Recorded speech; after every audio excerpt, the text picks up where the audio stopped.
अभी तक हमने पढ़ा था कौन सा चार्ट पढ़ा था हमने? चित्रालेख। कौन सा? चित्रालेख। चित्रालेख देखा था आपने? जी। चित्रालेख में आपने देखा कि जो आंकड़े हैं आपके, वो आप किसके माध्यम से दिखाते थे? हाँ बताओ। अरे जो आंकड़े होते थे, जो डाटा होता था, उसे किसके माध्यम से दिखाते थे? आंकड़ों का प्रबंधन। मुंह से नहीं, चित्र से। ऐसे बोलेंगे। किससे? चित्रों से बताते थे। कभी त्रिभुज बनाते थे, कभी शक्ल बना देते थे, कभी बॉल बना देते। आपकी मर्जी, आप कोई भी चित्र ले सकते हैं। आई बात समझ में? तो इसलिए हमने उस आलेख को चित्रालेख कहा। आंकड़े तुम्हें आंकड़ों का मतलब मैंने बताया था ना, क्या होते हैं आंकड़े? बताओ कौन से, किस चीज को हम आंकड़े बोलते हैं? जब तक यही नहीं पता होगा क्या करोगे? पिछली बार पढ़ाया मैंने पाठ शुरू करने से पहले, लेकिन फिर भी तुम अभी तक कुछ नहीं बता पा रहे। आंकड़े होते क्या हैं? बताओ, कोई उदाहरण दे दो, कुछ तो बताओ। हे भगवान, मैंने कहा था अगर क्लास की लंबाई लेनी है तो सभी बच्चों की लंबाई अलग अलग होगी। हो सकता है किसी की मैच भी कर जाए, होती है ऐसे। तो ये जो एक संग्रह, एक डाटा एकत्रित करते हैं लोगों का, लोगों के बारे में जानकारी जो इकट्ठा करते हैं, लोगों के बारे में या किसी भी चीज के बारे में जो जानकारी हम लेते हैं, वो हमारा डाटा है, वो हमारे आंकड़े हैं। वो हमारे क्या है? आंकड़े। आई बात समझ में? हम उसी को व्यवस्थित करना सीख रहे हैं कि हम कैसे उन आंकड़ों को व्यवस्थित कर सकते हैं, कैसे लिख सकते हैं। इतने सारे लोगों की डिटेल हम कैसे एक छोटी सी चीज में लिख सकते हैं। हम ये चीज पढ़ रहे हैं यहाँ पर। नहीं आ रही बात समझ में? जैसे तुमने ये देखा था कि कितने बच्चे उपस्थित है स्कूल में, देखा था आपने? तो जैसे आपने कहा कक्षा 6 में मान लो 35 बच्चे उपस्थित है, तो 35 बच्चे के बारे में लिखोगे पूरा? तो हमने वहाँ पर क्या किया था? चित्रालेख का प्रयोग किया था। चित्र के माध्यम से हमने उन बच्चों को बताया था कि इतने बच्चे हमारे स्कूल में प्रेजेंट हैं कक्षा 6 में। समझ गए? तो हमने जैसे मान लो एक चित्र का हमने 6 बच्चे मान लिए, 5 बच्चे मान लिए। अगर 5 बच्चे मान लिए तो 7 चित्र बना के हमने कहा कक्षा 6 में कितने बच्चे हैं? 35 बच्चे। नहीं आई बात समझ में? कितने लोग आए थे कल जब मैंने पढ़ाया? तो परसों देख लो। बाकी तो घर में बैठ के पता नहीं क्या ही करते रहते हो यार। मैं समझ में नहीं आता तुम्हारा क्या होगा।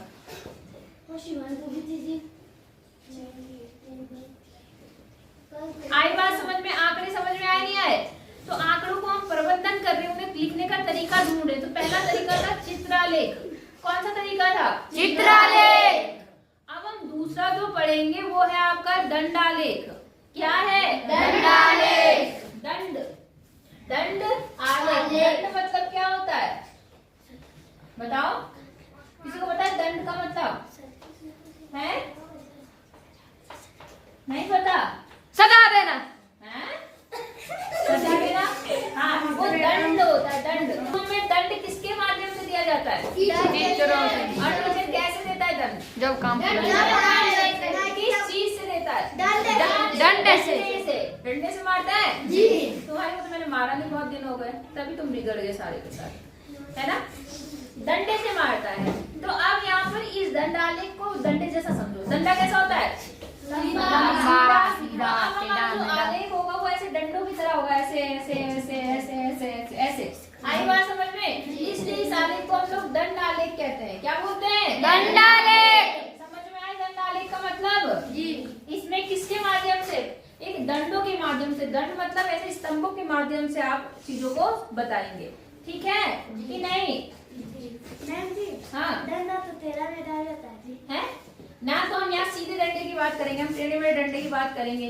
मैडम जो होती है ना, सर जो होते कहेंगे जाओ एक अच्छा सा सीधा सा डंडा लेके आओ, ऐसा बोलते हैं जी? ऐसे कभी बोलते कि जाओ टेढ़ा मेढ़ा डंडा लेके आओ? क्या बोलते हैं? सीधा। तो दंड देने के लिए हम सीधे डंडे का प्रयोग करते हैं। इसलिए दंडालेख में हम याद रखेंगे कि सीधे सीधे डंडे होते हैं, ऐसे ऐसे। समझ गए?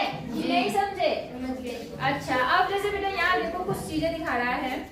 चित्रालेख की तरह ही दंडालेख में भी हम उच्चतम मान, विभिन्न श्रेणियों के मानों की तुलना करने इत्यादि की सूचनाओं को तुरंत समझने की व्याख्या करने में सहायता होते हैं। मतलब जो काम हमने चित्रालेख के माध्यम से किया वही हम इसके माध्यम से करेंगे। ठीक है? मगर हम इसको क्यों ज्यादा यूज करते हैं मैं उसको बताऊंगी आपको अभी। ठीक है? अच्छा, अब देखो बता भी रहा है, मैं जो बताना चाहती हूँ आपको, आप चित्रालेख में जो हम लोग वो बनाते हैं पूरा चार्ट, उसमें थोड़ा टाइम लगता है। आप एक एक चित्र बनाएंगे, उसके बाद कहीं जाके आपका सवाल होगा। तो चित्रलेख के तुलना में जो दंडालेख बनता है उसमें आपका समय कम लगता है। उसमें आपका समय क्या लगता है? कम। आई बात समझ में? इसलिए हम ज्यादा इसको प्रेफर करते हैं। नहीं आई बात समझ में? इस लड़के का नाम क्या है? सोहन। सोहन कहाँ खो रखे हो? कौन सी दुनिया में? अकेले में पता नहीं क्या कर रहा है। जब मैं बताती हूँ मेरी बातों को समझो तभी तो तुम्हें कुछ समझ में आएगा, वरना ये मजाक है ना, ये पढ़ाई वाला, ये पढ़ाई मजाक है आपकी, तो ये भी नहीं समझ में आएगी, खेल भी नहीं समझ में आएगा। आई बात समझ में? अगर नहीं पढ़ना तो फिर घर ही जाओ, अपना टीसी लो, अपने घर जाओ, और पढ़ने आ रहे हो तो तमीज से पढ़ो। और ये जो ये चल रहा ना आजकल, एक दिन एक बच्चा गायब, एक दिन एक बच्चा गायब, सब रोज गायब हो रहे हो। प्राइवेट स्कूल में जब हजारों रुपए फीस देते ना तो सारे बच्चे स्कूल मिलते, तब तुम्हारे मम्मी पापा भी नहीं कहते कि हाँ आज घर में काम में रुक जाओ। तब कहते नाना इतने पैसे दे रहे हैं हम लोग, हजारों रुपए फीस दे रहे हैं, लाखों रुपए फीस दे रहे हैं, तुम स्कूल जाओ, कहते हैं ना जी। यहाँ फ्री में पढ़ाई होती तो यही होता है तुम्हारे लिए। सब लोग बोलते हैं टीचर बेकार है, टीचर बेकार है, नहीं पढ़ाते, लेकिन मैं ये देखती हूँ ना, टीचर तो भगवान जाने कैसा होगा मुझे नहीं मालूम, लेकिन बच्चे इतने बेकार है कि वो स्कूल आना ही नहीं चाहते। जब बच्चा स्कूल नहीं आएगा तो टीचर क्या पढ़ाएगा बताओ? तुम्हारे घर में जाके पढ़ाएंगे? तो लोग टीचर पे हमेशा टिप्पणी करते हैं कि टीचर बेकार है, इतनी तनख्वाह ले रहे, ऐसे कर रहे, वैसे कर रहे, लेकिन आप बताओ बच्चे कितना आ रहे रोज स्कूल? कितने बच्चे ऐसे जो रोज स्कूल आते हैं? हाथ खड़ा करो। रोज रोज बॉडी में कोई नहीं, कोई नहीं, एक हाथ में। अच्छा ऐसा कौन सा बच्चा है जिसने अभी तक मान लो पूरे जब से तुम यहाँ पर आ रखे हो मुश्किल से 5 छुट्टियां ली होगी बस? दंडालेख समझ गए आप लोग? तो आप सीधी सीधी एक, अगर आपसे कोई पूछे क्या होता है तो आप बोलेंगे चित्रालेख में चित्रों के माध्यम से आंकड़ों को दिखाते हैं, और दंडालेख में किसके माध्यम से? डंडा मत बोलना, ऐसा बोलना कि सीधे स्तंभों के माध्यम से डाटा को दिखाते हैं। आई बात समझ में? जो चित्रालेख है उसमें थोड़ा ज्यादा समय लगता है क्योंकि उसमें चित्र बनाने पड़ते हैं, और जो दंडालेख है उसमें थोड़ा कम समय लगता है। समझ गए? अब स्टार्ट करें? ठीक है। आप देखो यहाँ पर कुछ आंकड़े दिखा रहे हैं आपके पास में। लुप्त प्राय प्रजातियों की संख्या बढ़ रही है, मतलब कुछ ऐसे जानवर हैं जो पहले तो बहुत ज्यादा मिलते थे, अब आपको पता है वो लुप्त होने की कगार पे, लुप्त मतलब खत्म होने जा रहे हैं। आई बात समझ में? ऐसा कोई जानते हैं आप? बताओ ऐसा कौन सा जानवर या पक्षी आपने देखा जो पहले तो बहुत आपको दिखता था अब नहीं दिखता? बोलो। हैं? कौवे तो दिख रहे हैं क्या? आप उल्लू जी। गिद्ध जानते हो? गिद्ध जी, नाम तो सुना होगा जी। जब कोई मर जाता था जानवर तो जैसे वो क्या करते थे, गिद्ध बड़े बड़े पक्षी से होते हैं जी, अब वो क्या करते थे उसको खाते थे, है ना? बाज और गिद्ध अलग अलग चीजें है ना। अब आपको देखो गिद्ध लगभग दिखाई नहीं देते, पहले हमारे बचपन में इतने गिद्ध दिखाई देते थे, अब मुझे वो दिखते ही नहीं है। बात समझ में आ रही है?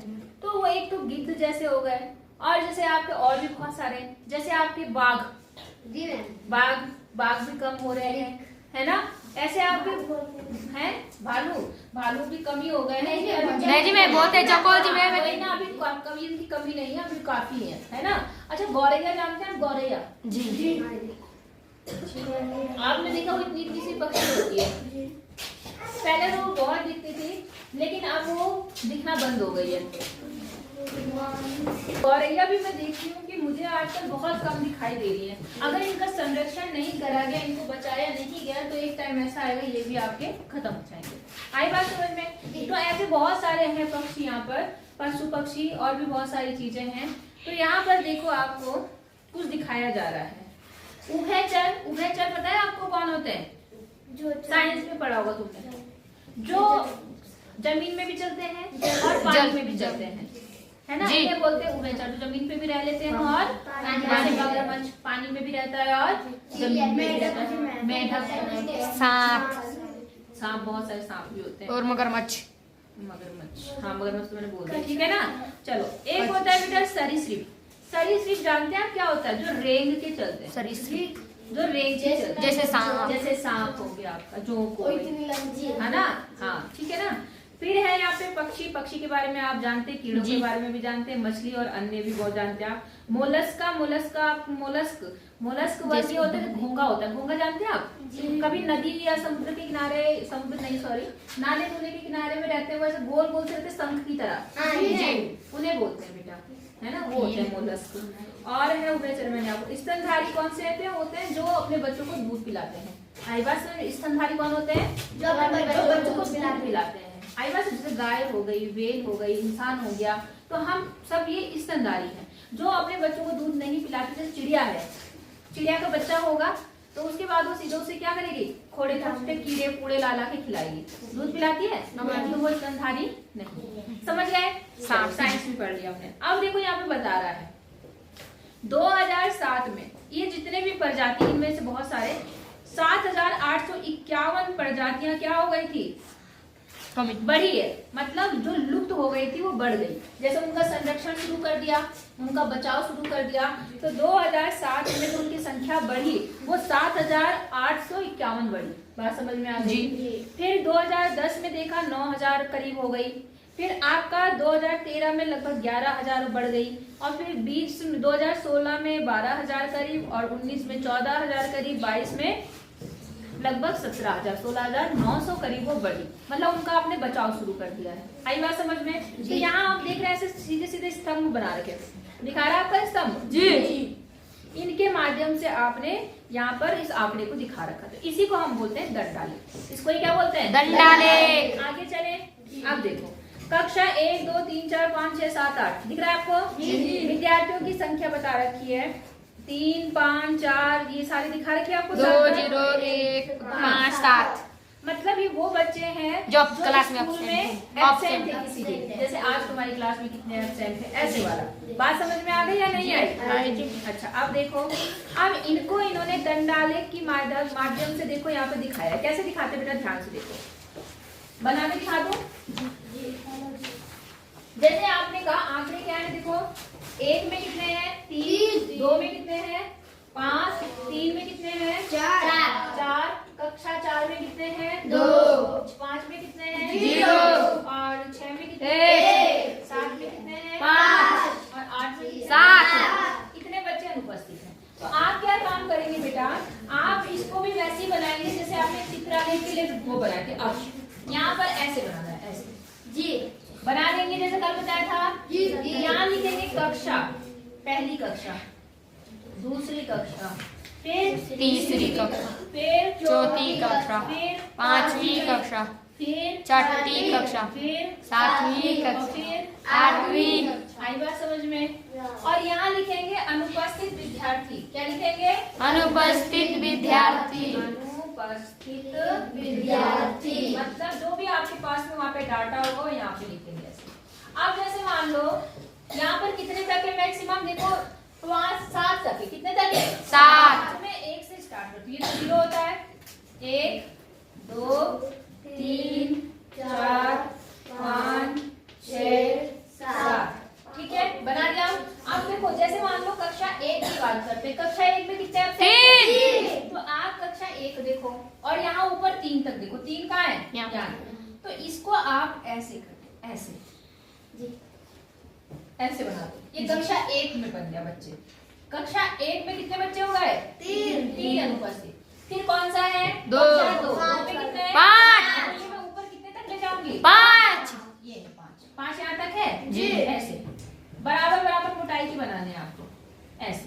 ये कक्षा 2 में 5 बच्चे अनुपस्थित हो गए। फिर कौन सी कक्षा है? 3 4 कितने हैं? 4 3 में 4 हो गए, समझे जी। फिर 5 4 में कितने हैं? 2। देख लो, आप समझ में आ गया होगा आपको जी। कि नहीं आया? ऐसे ये 2 में आ गया। 5 में कितने हैं? 0। यहाँ पे कोई ग्राफ नहीं लगेगा। फिर अगले में 1। तो यहाँ पर 1 पे आ जाना। समझ गए नहीं समझे? तो इस तरह से आपका ये दंडालेख बनता है। आपको ये समझ में आ गया जी। आप इसमें जो आपका पैमाना जो मैंने आपको कल बताया था, आपने जो ये जगह ली है, ये वाली जगह, ये यहाँ से यहाँ तक, यहाँ से यहाँ तक, हमने क्या लिया है? जैसे चित्रालेख में लिया था वैसे यहाँ पे भी लेते हैं। एक खाना, ये पूरा एक खाना है, एक खाना है ना जी। इसको हमने एक विद्यार्थी के बराबर माना है। किसके बराबर माना है? एक विद्यार्थी। तो आपका जो पैमाना है, पैमाना वो क्या है? एक खाना। एक खाना बराबर एक विद्यार्थी। आई बात समझ में? जब आपके पास ज्यादा विद्यार्थी होंगे, मान लो 50 है, कितने हैं? 50 तक है, तो आप क्या 1 2 3 4 50 तक लिखेंगे? तो हम क्या मानते, पैमाना मानते हैं, 5 5 10 5 15 20 या 10 तक ऐड मान लेंगे, समझे? तो हमारा पैमाना क्या हो जाएगा? एक खाना बराबर कितने विद्यार्थी? एक। उस समय कितना होगा? 5 या 10, ठीक है? जैसा आपने लिया होगा, समझे? जैसे तो आपने चित्रालेख में लिया, सेम वही चीज है। अगर आप वो समझ गए तो ये भी समझ गए होंगे। समझ गए? जी। पक्का? जी। अच्छा, अब इसको आपको उत्तर देना है, प्रश्नों के उत्तर, ठीक है? पेज नंबर आपका कौन सा है? ना 86 दिख रहा है आपको? 86 में क्वेश्चन आंसर जी। आप देखो इसमें क्या बोल रहा है 86 में। ये बोल रहा है कक्षा 2 में उस दिन विद्यार्थी, कितने विद्यार्थी एब्सेंट थे कक्षा 2 में? 5। आपका आंसर आ गया? अच्छा, अब दूसरा सवाल बोल रहा, इस कक्षा में अधिकतम विद्यार्थी अनुपस्थित थे। सबसे 8 में। इसमें सबसे ऊंचा ग्राफ जो बनेगा वही बच्चे क्या थे? अनुपस्थित। तो सबसे ऊंचा ग्राफ किसका बनेगा? 8, है ना? क्योंकि उसमें कितने बच्चे अनुपस्थित हैं? 7। उस दिन किस कक्षा में पूर्ण उपस्थिति थी? मतलब कौन सी कक्षा में सारे बच्चे? 5। सबको समझ में आ गया? जी। नहीं आया जी। जवाब तो 2 ही 4 दे रहे, बाकी तो बिल्कुल चुपचाप बैठे। तुम लोगों को कुछ नहीं समझ में आती मेरी बातें? पीछे लड़कियां आती है तो क्यों नहीं आवाज देती हो, क्यों नहीं प्रतिक्रिया देते तुम लोग? जवाब दिया करो, बता रही मैं तुम्हें। कल से इन लड़कियों को आगे बिठाने, जो 2-3 बैठी है वो, इनको आगे बिठाना। आगे चलें? अच्छा, दंड आलेखों को बनाते समय आपको ध्यान क्या रखना है कि दंड की चौड़ाई और उनके बीच की दूरी क्षैतिज रूप में या ऊर्ध्वाधर रूप में खींचे जा सकते हैं। मैंने आपको बताया ये दंडालेख है ना आपके बेटा जी, वो भी आपके चित्रालेख की साइड, जैसे अपने चित्रालेख बोलो ना, चित्रालेख ऐसे भी बनाया जा सकता है और ऐसे भी बनाया जा सकता है। वैसे ये दंडालेख जो है आपका मैंने ऐसे बना दिया क्षैतिज में। आप चाहो तो ये जो ये वाला है इसको इधर लिखा दो 1 2 3 क्लास, और यहाँ नंबर, तो आपके दंडालेख ऐसे भी बनाए जाते हैं। हाँ जी मैम, बना दिख रहा है आपको जी। आप किसी भी रेखा पर किसी को भी दिखा सकते हैं, लेकिन ध्यान रखना है एक चीज, बस ध्यान रखना है कि जो आपने दंड बनाए हैं, ये तो ये बनाए, इनके बीच की जो चौड़ाई है वो कैसी होनी चाहिए? बराबर। कैसी होनी चाहिए? बराबर। इनके बीच की दूरियां भी आपको कैसी रखनी है? बराबर। इनको भी बराबर बराबर दूरी पे रखना, ये चीज आपको ध्यान रखनी है। बना लेंगे जी। और बनाने के लिए आपको किसका प्रयोग करना है? स्केल का प्रयोग करना है। किसका? स्केल। बोलो, हो जाएगी बात समझ में? जी। अच्छा, अब इन्होंने एक और ग्राफ बना रखा है, यहाँ देखो, ये दिखा रहा है आपका यातायात पुलिस द्वारा एकत्रित किए गए दिल्ली की एक व्यस्त सड़क के चारों ओर गुजरने वाले वाहनों के आंकड़ों को एक पर एक दृष्टि डालते हैं। मतलब ये दिल्ली का वो दिखा रहा कि एक रास्ते से कितने वाहन गुजरते हैं। आई बात समझ में? बहुत भीड़ भाड़ वाला इलाका लिया, एक रोड से कितने वाहन गुजर रहे हैं उसका डाटा तैयार किया गया। समझ गए? कैसे लिया इन्होंने वो डाटा, आंकड़े? इन्होंने सुबह 6 बजे शुरू कर दिया था। कितने बजे? 6। और कितने बजे तक? 12 बजे तक। ठीक है, 6 बजे खड़े हो गई वहां पुलिस, और 12 बजे तक पुलिस या जो भी मतलब कैमरे या कैसे जिसमें भी रिकॉर्डिंग हो रही है, और 12 बजे तक उन्होंने रिकॉर्ड किया सारा। ठीक है, आप जरा ध्यान दो, एक यहाँ पर ये बोल रहा है कि एक लंबाई 100 वाहन को दिखा रही। एक खाना कितने को दिखा रहा? 100 वाहन। यहाँ पर जो स्केल है वो क्या है? एक खाना बराबर 100 वाहन। कितने वाहन? एक खाना बराबर 100 वाहन। तो यहाँ से यहाँ तक कितना है? 100। फिर यहाँ से यहाँ तक 200। दिख रहा है आपको? जी। नहीं दिख रहा है? दिख रहा है। ये हमारा पैमाना हो गया। इन्होंने ऐसे लिया है, हम इस पे लेते हैं तो हमारा यहाँ पे पैमाना हो जाएगा। इन्होंने ऐसा लिया है तो यहाँ हो गया। समझ गए? अच्छा, अब देखो यहाँ लिखा है, पहले शुरुआत कहाँ से की है इन्होंने? 6 बजे से तो 6 से 7 1 घंटा हो गया। तो 6 से 7 तक कितने वाहन गुजरे उस रास्ते से? देखो 150। 100 से आगे देखो, आगे की नहीं है? 150। कितने वाहन गुजरे? 150। ठीक है, 7 से 8 बजे तक 1 घंटा फिर हो गया। कितने वाहन? 1200। ऐसे ही 8 से 9 बजे तक कितने वाहन गुजरे? 1000 गुजरे। 1000 जी। सबको दिख रहा है ना 1000 तक? यहाँ जी। ये देखो ऐसा 1000 तक आ रखा।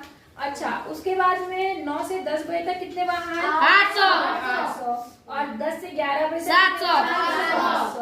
और 11 से 12 बाद बचे 600। सबको समझ में आ गया कैसे लिया गया है? जी। नहीं जी। आया? जी। आपने क्रिकेट वगैरह में भी देखा है ऐसे जी। बने हुए कि पहले ओवर में कितने रन बने, दूसरे ओवर में कितने रन बने, देखे हैं आपने कभी जी। क्रिकेट देखते जी। हो? तो उसमें भी चार्ट आता है ऐसे बना हुआ।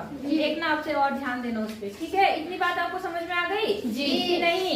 अच्छा, अब यहाँ पर क्वेश्चन के आंसर देने हैं आपको, ठीक है? प्रातः 6 बजे से 12 बजे के बीच उस चौराहे से कितने वाहन गुजरे? कौन बता सकता है कैसे निकालेंगे? 6 बजे से कितने बजे तक? 12 बजे तक कितने वाहन गुजरे? क्या करेंगे? सबको जोड़ देंगे। तो पहले कितना है यहाँ पर? 150 plus 1200 plus 1000 plus 800 plus 700 plus 600 कितने वाहन बने? फटाफट बताओगे आंसर? जल्दी से बताओ फटाफट। तब तक जल्दी से जोड़ के बताओ, देखती हूँ। देखो सबसे पहले हम पहले घंटे में देखते हैं। पहले घंटे कितने हैं? 150 है। 150। फिर दूसरे घंटे 7 से 8 बजे कितने हैं? 1200। फिर कितने हैं? 1000। फिर कितने हैं? 900। 900 है कि 800? मुझे तो 800 दिख रहा है। 800 जी। फिर कितना है? 700। फिर कितना है? 600। और भी है? अब जोड़ लो। देखो 0 यहाँ पर 5 आ गया, यहाँ कितना आ गया? 8 2 10 11 18 19 20 24 10 4 हाथ से 2 कितना बन गया बेटा? बताओ। 4050। 450। यस, इतने वाहन गुजरे। आई बात समझ में? आया आपको समझ में? नहीं आया? अच्छा, दूसरा प्रश्न क्या बोल रहा है यहाँ पर? ध्यान देंगे। आपके विचार से प्रातः 6 से 7 के दौरान और 7 से 12 के दौरान दोपहर के बीच अन्य घंटों में कितना कम यातायात क्यों रहा? समझ रहे हो ये क्या बोलना चाह रहा? आपके विचार में प्रातः 6 से 7 देखो, 6 से 7 कितना वाहन आ रहे हैं?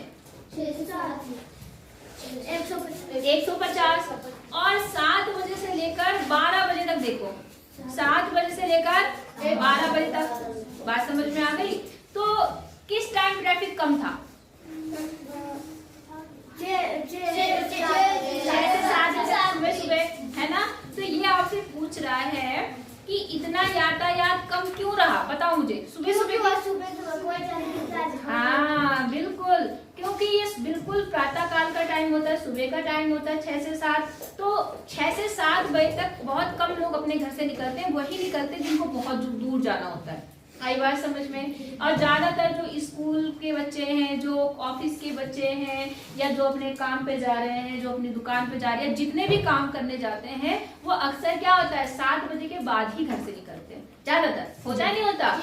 जब हम सुबह स्कूल आते थे सुबह तो फिलहाल तो हम लोग यहाँ पहुँच जाते हैं 7:30 बजे, तब तो दुकान खुली जाती थी हमारी। लेकिन अगर आप बात करें कि शहर मतलब अगर आप उससे पहले आओ कभी 7 बजे 6 बजे, तो क्या दुकानें खुली रहती है?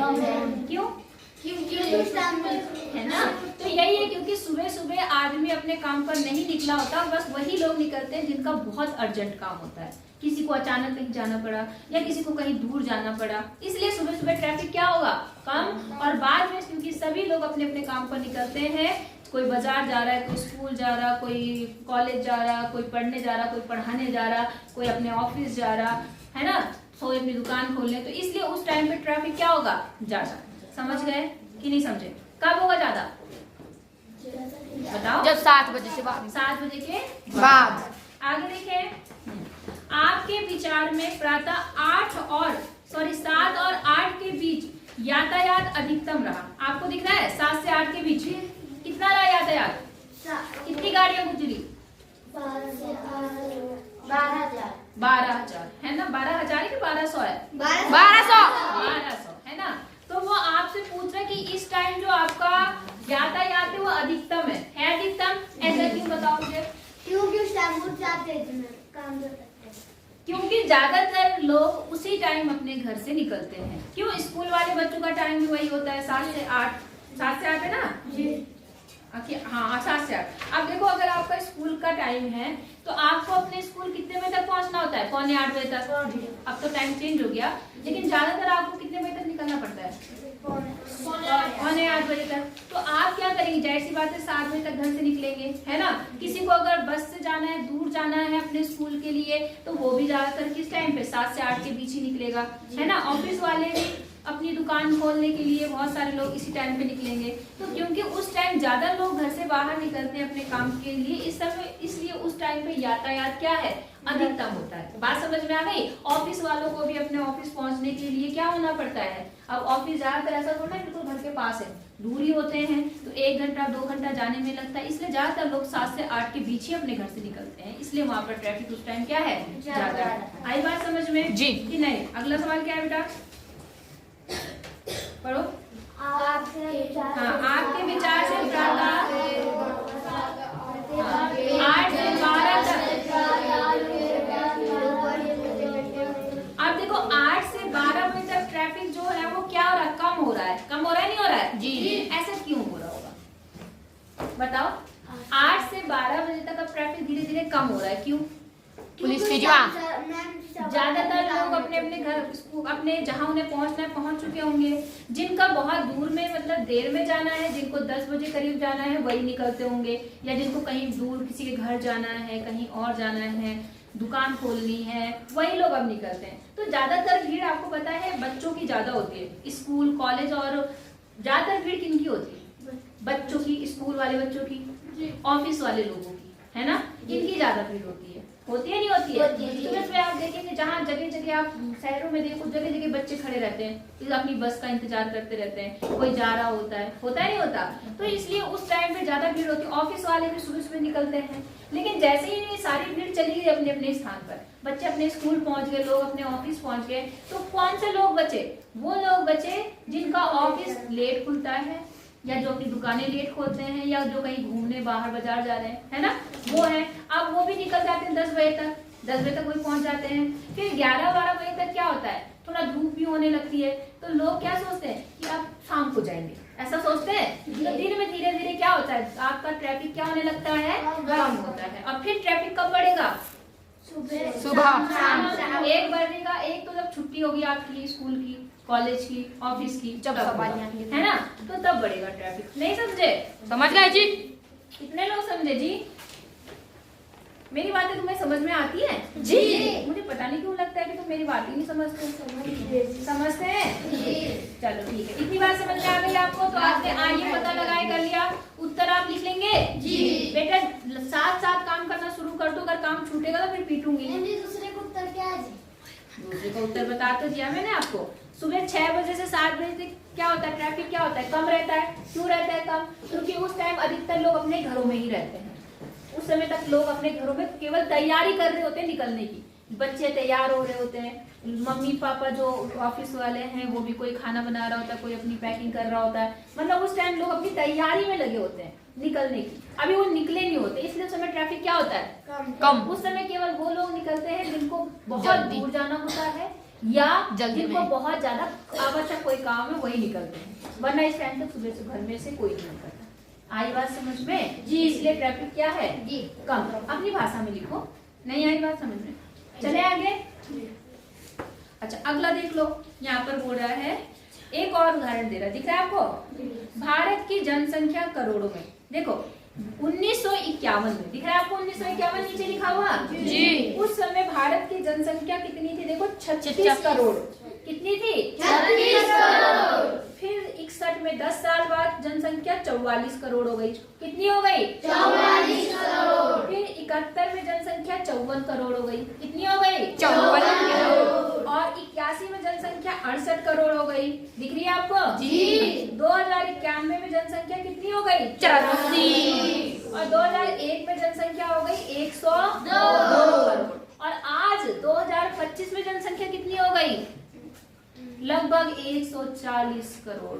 कितनी, 140 करोड़।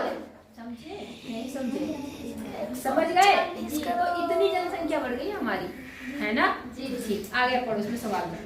तो इन्होंने क्या दिया है बेटा, देखो अब देखो इनका गैप देखो समान है, 10-10 का है, 10-10 लाख, 10-10 करोड़ का, पहला 10 करोड़, फिर 10 करोड़, फिर 10 करोड़, ऐसा गैप 10-10 का है। और यहाँ जो साल है उसमें भी कितने का अंतर है, 10-10 साल का, 10-10 साल का अंतर है कि नहीं है, अच्छा, अब क्या बोल रहा है आपको यहाँ पर? इसमें पैमाना जो हमने लिया मैंने आपको बता दिया, 1 इकाई या 1 खाना किसके बराबर लिया है? 10 करोड़ के। आई बात समझ में? और नीचे वाले में भी कितना लिया है आपने? यहाँ पर 10-10 का गैप लिया है। अच्छा, दिख रहा है आपको? नहीं दिख रहा है? दिख रहा है। तो इसके बारे में आपको सब कुछ पता ही है, मैंने सारा बता दिया। अब आप प्रश्नों के उत्तर देंगे। इस दंड आलेख के आधार पर आप अपने मित्रों से कौन से प्रश्न पूछना चाहोगे? बताओ, इसमें से अगर आपको प्रश्न बनाना पड़े इससे, तो आप क्या पूछेंगे? बताओ, कुछ पूछ सकते हैं? पूछ सकते हैं। क्या पूछ सकते हैं?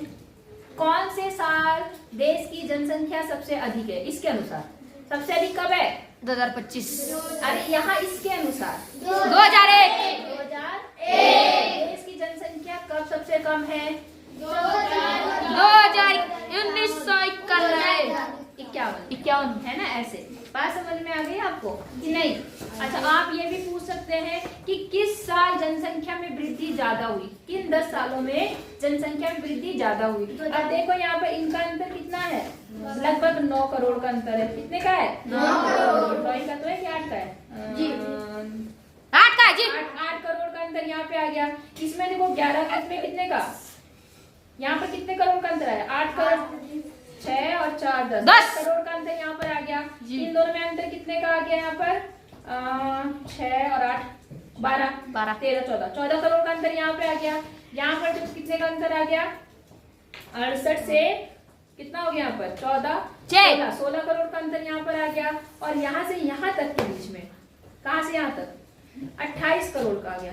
कितने का? 28 कितने का? 28 करोड़। हाँ जी। तो बेटा 28 करोड़ का अंतर देखो। आप पूछ सकते हो कि किस साल, किन 10 सालों में जनसंख्या सबसे ज्यादा बढ़ी? तो कौन से सालों में? 2091 से 2001 के बीच जनसंख्या बहुत ज्यादा बढ़ी। नहीं आई बात समझ? इस तरह से आप बोल सकते हैं। आई बात समझ? तो ऐसे ही प्रश्न आप खुद भी पूछ सकते हैं। हो सकता है, नहीं हो सकता? हो सकता है। अब ये बोल रहा कि 50 वर्षों में भारत की जनसंख्या में कितनी वृद्धि हुई? प्रत्येक दशक में जनसंख्या वृद्धि कितनी थी? वही सवाल। ये बोला 50 सालों में। तो 50 साल कहाँ से बने? 51 से लेकर 2001 तक 50 साल हो गए। तो यहाँ से लेकर यहाँ तक जनसंख्या कितनी बढ़ी? तो देखो यहाँ कितनी थी? 36 करोड़। कितनी थी? 36 करोड़। और यहाँ कितनी हो गई? 102 करोड़। 100। जब आप इसे घटाएंगे तो कितना आ जाएगा आपका? बोलो। 66 करोड़। कितनी? 66 करोड़। 50 सालों में जो आपकी जनसंख्या थी वो 66 करोड़ बढ़ गई। कितनी बढ़ गई? 66 करोड़। आई बात समझ में? दूसरा प्रश्न इसने यही पूछा कि प्रत्येक दशक में जनसंख्या वृद्धि क्या थी? तो आप बता सकते हो इसमें इतने की वृद्धि हुई, इसमें इतने की वृद्धि हुई, इससे इतने, जैसा भी हमने बताया था। नहीं आई बात समझ में? आ गई? तो आप लिखना कि 1951 से 61 तक जनसंख्या वृद्धि केवल कितने की हुई? 8 करोड़। फिर इतने की, फिर इतने की, फिर इतने की। आई बात समझ में या नहीं आई? बोलो, इतनी बात आपको समझ में आ गई? जी। पापा बताओ। जी। कोई दिक्कत है यहाँ तक? अब आपको क्या काम करना है वो समझो। आपको ये दंड आलेख खींच के लाना है। ये वाला दंड आलेख क्या करना है? खींच के लाना है। कर चेक करूंगी क्या बोल रहा है इसमें, समझ लो। इसमें इस दंड आलेख में आपको कैसे तैयार करना है? सर्वप्रथम एक क्षैतिज रेखा, ऊर्ध्वाधर रेखा खींचेंगे। आपको पता है, बताया ना मैंने। एक ये क्षैतिज, ये वाली रेखा को कौन सी रेखा बोलते हैं? क्षैतिज। इसको बोलते हैं बेटा क्षैतिज रेखा। कौन सी रेखा? क्षैतिज। और ये वाली इसको बोलते हैं ऊर्ध्वाधर। ऊर्ध्वाधर। ये ऊर्ध्वाधर रेखा, मतलब जो सीधी होती है उसे ऊर्ध्वाधर और जो पड़ी होती है उसे क्षैतिज बोलते हैं। तो ऐसी रेखा खींचनी है आपको। उसके बाद आपको क्या करना है? जो क्षैतिज रेखा है वहाँ मिठाई के नाम लिखने। यहाँ पर क्या लिखना? जलेबी। जलेबी, बर्फी, जो भी आपकी सारी मिठाई। गुलाब जामुन। ठीक है। गुजिया, और उसके बाद जो ये वाली है, रसगुल्ला। कौन सी? ये वाली। इस पर आपको बारंबारता लिखनी है ऊर्ध्वाधर रेखा पर। तो बच्चों देखो, इसमें सबसे ज्यादा कितना है? गुजिया। अरे कितना है वो? 13 है ना जी। और शुरू कितने से है? 6। तो आप चाहो तो अपना पैमाना 1 2 3 ले सकते हो, या 2 4 6 8 ले सकते हो। ये बात समझ में? क्या समझ?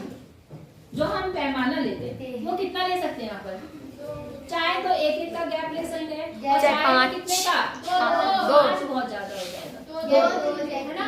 तो अगर आप 1 का गैप लेना चाहते हैं तो 1 का लेके कर सकते हैं, और अगर आप 2 का लेना चाहते हैं तो 2 का लेंगे। समझ गए नहीं समझे? और ऐसे डंडाले खींचना, रफ में खींचना, मैं आपको देखूंगी कि आपने सही लिया या गलत लिया है। बात समझ में आ गई? देखो इन्होंने बता रखा है आपको, इन्होंने बोला जो आपको पैमाना लेना है वो ये लेना है, 1 इकाई बराबर 1 विद्यार्थी, 1 का लेना है। कितने का लेना है? एक इकाई की ऊंचाई जो मिठाई जलेबी की बात। ठीक है, तो ये कोशिश करना जितना मैंने बताया इसके आधार पे, अगर आपका सही हुआ तो ठीक है, नहीं तो मैं आपको खींचना बताऊंगी। वैसे मैंने आपको ये बता दिया, इसीलिए पहले ही बता दिया। बोलो हो जाएगा? जी। तो यहाँ पेज नंबर 89 तक का करके देखना, फिर मैं आपको कल बताऊंगी। और कल कॉपियां लेके आना फिर से। जी। कॉपी कोई